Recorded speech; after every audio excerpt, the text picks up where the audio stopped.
primeiramente eu gostaria de agradecer o convite da USE Regional e parabenizar por esse trabalho, porque quando a gente se vê numa situação em que as casas espíritas precisam fechar as suas portas, é importante que outras portas se abram.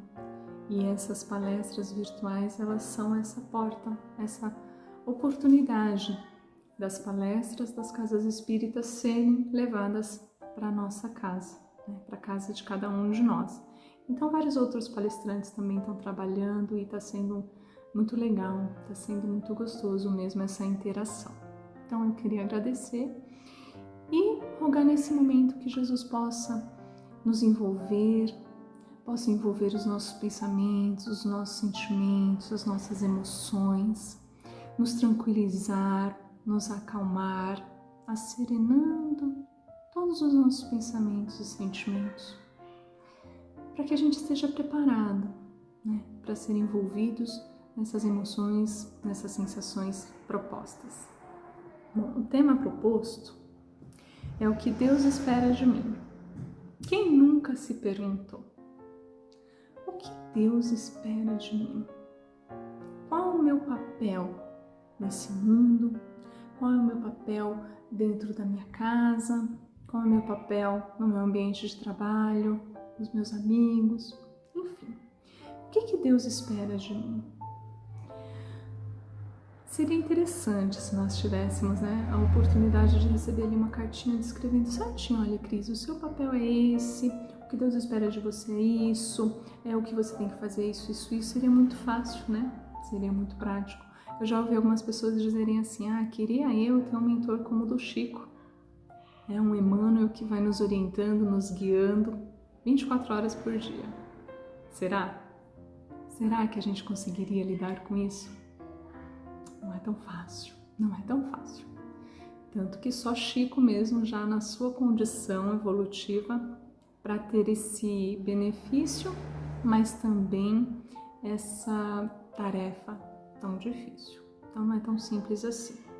E ter uma resposta completa de qual é o meu papel no mundo, o que Deus espera de mim, tiraria todo o mérito, tiraria todo o esforço, porque estaríamos apenas cumprindo uma determinação, cumprindo uma regra, cumprindo algo que nos foi colocado como sendo objetivo. E não é isso. Porém, a gente pode dar uma resposta simplificada.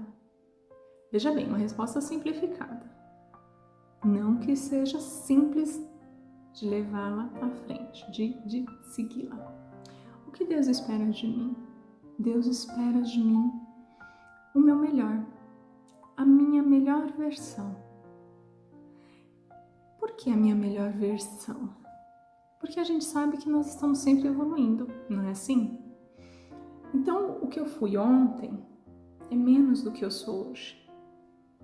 Alguns companheiros procuram respostas através de regressões, buscando informações de quem eu fui numa outra vida, numa outra encarnação, o que eu fiz ou deixei de fazer. Eu costumo dizer o seguinte: tenha uma coisa em mente, independente do posto, importante ou não, que eu tenha preenchido numa outra encarnação, uma coisa é fato: eu nunca fui melhor do que eu sou hoje. Então, as minhas atitudes, com toda certeza, não foram melhores, não foram mais corretas do que elas são hoje, porque essa é a minha melhor versão. E é isso que Deus espera de nós, que a gente coloque para o mundo, que a gente ofereça ao mundo o nosso melhor, as nossas melhores qualidades. Todos temos defeitos, isso é fato, faz parte da nossa condição evolutiva. Alguns mais, outros menos, alguns aparentam mais, outros escondem mais, mas somos todos espíritos ainda em estágio de evoluir muito. Temos muito ainda para evoluir. Porém, já passamos por muita coisa também. Quando eu falo assim, tem gente que fala assim: nós somos só um grãozinho de areia numa praia.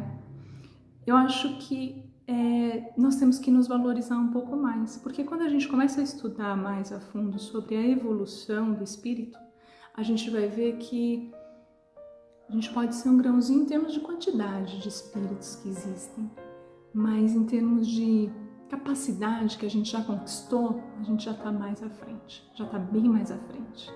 Então não é só um grãozinho, não. A gente já fez muito, já errou muito, mas também já teve muita oportunidade de consertar, ok? Então o que Deus espera de nós? Espera que sejamos o nosso melhor, que façamos o nosso melhor para as pessoas ao nosso redor. Nos dias de hoje vemos muitas pessoas aflitas. Antes mesmo de toda essa história de coronavírus, já existiam muitas pessoas no mundo aflitas, angustiadas. E quem também nunca esteve nessa situação de angústia, de aflição, de medo, de preocupação? E como que as nossas orações elas são atendidas? Existe mágica? Existe falar assim, nossa Deus, estou precisando tanto de uma cesta básica, plim, apareceu a cesta básica? Não existe isso. O que existe são pessoas que chegam até nós. São pessoas que são levadas, são direcionadas e chegam até nós. Então não existe um anjo descer aqui do meu lado agora, sentar do meu ladinho e conversar. Cris, vamos conversar. Quais são suas aflições? O que você precisa? Eu estou aqui para te orientar. Não. Apesar de termos todos nós, os nossos mentores espirituais, companheiros espirituais, que nos acompanham durante toda a nossa trajetória, esse tipo de coisa não acontece simples assim. Eles nos aconselham, eles nos intuem. Mas quem é que senta do nosso lado e conversa? Pessoas, gente como a gente. Quem é que vai lá e entrega um marmitex para aquela pessoa que está passando fome? É gente como a gente. Quem é que vai lá no leito do enfermo que está sentindo uma dor, mas a dor maior que ele está sentindo é emocional porque não tem ninguém ali para acalmá-lo? E aí vai lá um trabalhador da área, senta do seu ladinho, só olha para ele, só ouve. É gente como a gente. Então nós somos ferramentas. Somos ferramentas dentro da construção de Deus. E que tipo de ferramenta nós somos? Aí depende de cada um de nós. E é isso que Deus espera de nós. Que sejamos ferramentas afiadas, ferramentas alinhadas, ferramentas preparadas para agir, não para ferir, mas para consertar, ferramentas para consertar. Tem uma música da Aline Barros que eu acho muito legal, e no refrão ela diz assim, usa-me, Senhor, né? Como um farol que brilha à noite, como ponte sobre as águas, como abrigo no deserto, como flecha que acerta o alvo. Eu adoro essa música. Por quê? Porque é se colocar à disposição. Todos nós precisamos de ajuda, isso é fato, é real. Mas nem todos nós nos colocamos na condição de ajudar. E é muito fácil a gente ajudar um filho, é muito fácil a gente ajudar a esposa, o marido, a mãe, o pai, o irmão, porque existe um sentimento envolvido ali. E já é algo, já é importante, porque a primeira célula que estamos envolvidos é a célula familiar. E o nosso maior comprometimento são com essas pessoas. Mas ali também existe sentimento envolvido, então a gente corre mais rápido para socorrer, para ajudar.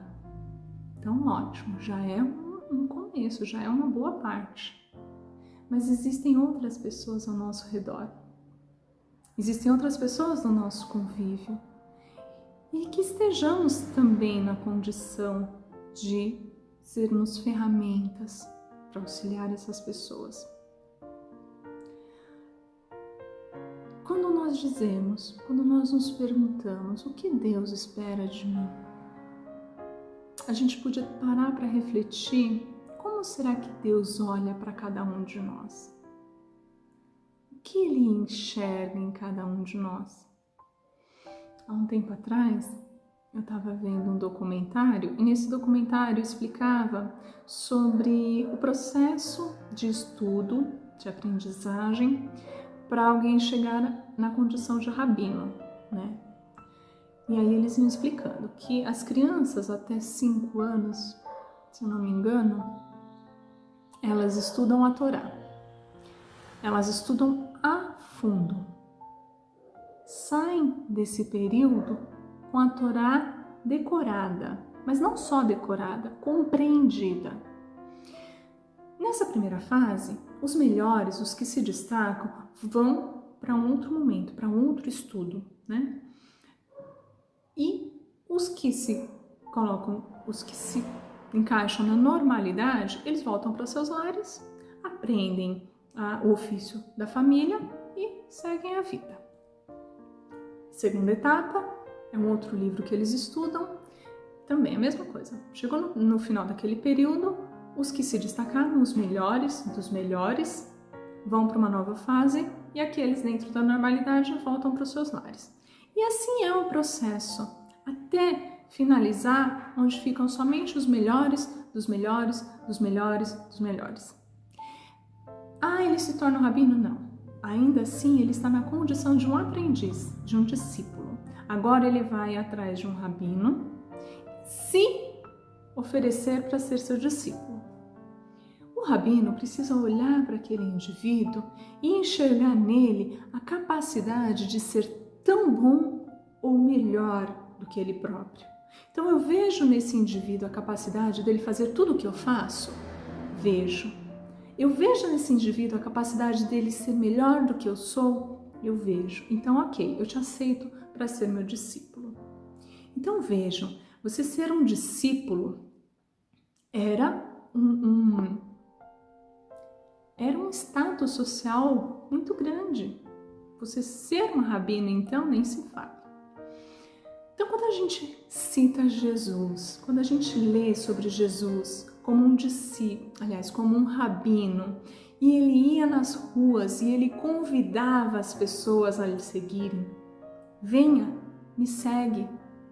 E o que a gente vê? A gente vê as pessoas largando tudo, larga o que está fazendo e vai seguir Jesus. Para entender que era um mérito muito grande você ser chamado. Por quê?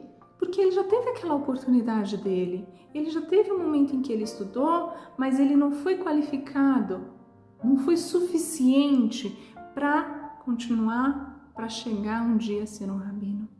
Então, quando Jesus olha para aquela pessoa e diz, vem, me segue, o que isso significa? Significa que Jesus olha para o indivíduo e enxerga não os seus erros, os seus defeitos, as suas limitações, a sua incapacidade. Não. Jesus enxerga no indivíduo a sua potencialidade, todas as suas capacidades. Jesus enxerga no indivíduo que ele pode ser igual a ele. Vós sois o sal da terra, não é isso? Jesus olha para nós e ele enxerga nós lá dentro, a fundo, todas as minhas virtudes e todas aquelas que eu sou capaz de alcançar. Por isso que Jesus, ele pregava não eram para os ricos, não era só para os pobres, não eram só para os doentes ou para os saudáveis. Jesus pregava para todos. As palavras de Jesus eram para todos. O convite de Jesus é para todos. E ainda o é para todos nós. Então, no momento de fraqueza nossa, no momento de dificuldade, o que importa não é naquele instante eu estar perdendo a minha fé em Deus, perdendo a minha fé em Jesus. Não é isso. Porque na grande maioria nós estamos perdendo a fé em nós mesmos. Porque Jesus, ele confia. Jesus, ele olha para nós e ele sabe. Ele sabe que ainda que eu sente, eu cruze os meus braços e eu fique um bom período sem produzir, ele sabe que na hora que eu começar a produzir, eu tenho capacidade de me superar. Então, quando Jesus nos chama a segui-lo, é porque nós somos capazes. Então, quando Jesus fala e vem, vós sois capazes de fazer isso e muito mais. Igual aquele momento em que os discípulos não eram capazes de curar, né, o indivíduo que estava ali com problemas mentais, aparentemente eram problemas mentais, e Jesus diz: homens de pouca fé, podeis fazer isso e muito mais, porque a nossa fé é muito pequena, a nossa fé nas nossas capacidades, porque Jesus é quem é. Jesus, ele é quem é. Ele tem todas as potencialidades dele. E isso não muda de acordo com a minha fé, de acordo com a minha confiança. Mas as minhas potencialidades, as minhas capacidades, sim, elas perdem força quando eu não acredito, quando eu não confio, quando eu não tenho certeza de que eu sou capaz. Então todos nós, todos, sem distinção, seja o criminoso, seja um assassino, seja quem for, todos temos a capacidade de sermos melhores, de sermos uma ferramenta mais bem trabalhada. Porque no momento em que o nosso irmão estiver precisando, Deus vai olhar e vai falar assim: você, vem aqui você está em condições de ajudá-lo, você está em condições de auxiliar aqui, auxiliar ali, às vezes com um telefonema, às vezes coisas simples, às vezes coisas mais elaboradas. Enfim, todos nós temos a capacidade de sermos melhores, todos nós temos a capacidade de ajudar, todos nós temos a capacidade de fazer a diferença. E nos dias de hoje, diante de toda essa loucura que a gente vive, né? Fica em casa, sai de casa, enfim. Todos esses memes, todas essas historinhas que a gente vê direto nas redes sociais. Quem somos nós nesse mundo virtual? Que papel nós estamos fazendo nesse momento tão crucial que o mundo tem passado? E aí, nesse instante, a gente tem que parar de pensar se é tudo isso que dizem, não é tudo isso que dizem, é tão perigoso, não é tão perigoso, não. Qual é o nosso papel diante de tudo que está acontecendo? Porque do mesmo jeito que eu posso estar muito tranquilo, muito confiante, financeiramente eu estou estável, emocionalmente eu estou estável, minha saúde está 100%, a gente tem que entender que no mundo existem pessoas em diversas situações diferentes. Pessoas que estão com problemas financeiros, pessoas que não estão com problemas financeiros, mas estão com problema de saúde, outros que não estão com problema de saúde, nem problema financeiro, mas a mente está completamente desgovernada, enquanto outros estão muito bem, mas o emocional da pessoa não está bem. E qual está sendo o meu papel? Que ferramenta eu estou sendo diante das pessoas que me cercam, das pessoas que me ouvem, das pessoas que leem o que eu escrevo?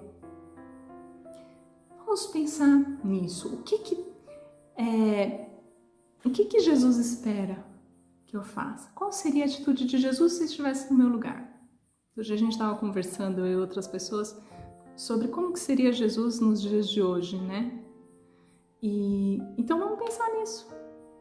Quando a gente for ter uma reação diante de algo que alguém postou, ou quando a gente for fazer um comentário, ou quando alguém nos ligar e falar assim: olha, fulano, você viu isso, isso? Vamos primeiro pensar de que forma eu posso ajudar, de que forma o que eu disser ou o que eu escrever vai ser útil, não para bater o martelo em qual é a minha opinião, não para deixar claro que eu sou contra isso ou contra aquilo. Não é esse o nosso papel hoje. Hoje o nosso papel é sermos melhor. E como? Ouvir o outro. Ouvir. Não precisa concordar, não precisa discordar. Ouça o que o outro tem a dizer. Absorva, compreenda o que naquelas palavras ele precisa. O que eu posso fazer que possa ajudar. Nosso papel no mundo hoje é isso, fazer a diferença. Fazer a diferença. Que seja para uma única pessoa, Kardec dizia, né, quando estava todo aquele rebuliço, todas aquelas pessoas indo contra o livro dos espíritos, enfim, ele disse o seguinte: se fizer diferença na vida de uma única pessoa, todo esse meu esforço já valeu a pena. Então, se durante a nossa encarnação inteira a gente fizer diferença na vida de uma única pessoa que fala assim, você fez diferença para mim, já valeu a pena, já somos o nosso melhor. Oportunidade a gente tem todos os dias.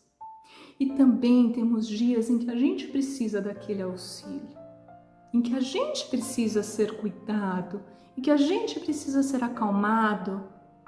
Nesses momentos, a prece é muito importante. Por quê? Porque é através da prece que a nossa anteninha vai se sintonizar com o quê? Com aqueles que estão ao nosso redor, que estão afinados, que estão na condição de ferramenta para ajudar, para nos auxiliar. Então sejamos ferramentas para ajudar o outro, porque se o outro também for uma boa ferramenta, na hora que eu precisar ele vai me ajudar. Ok? Bom, a mensagem que eu queria, deixar era essa. E cada um pode refletir um pouquinho mais sobre o que Deus espera, de nós. Isso é uma pergunta que fica para toda a nossa, não toda a nossa encarnação, mas acho que toda a nossa existência. A gente precisa estar sempre se perguntando, é fundamental. Eu queria agradecer de todo o meu coração pela atenção. Peço de coração que todos que estão ouvindo essa palestra sejam tocados, sejam envolvidos, sejam abençoados, que o seu lar se encha de luz, de harmonia, de equilíbrio, envolva todos os seus familiares e que juntos a gente possa enfrentar dia após o outro. Um beijo bem grande, fiquem todos com Deus.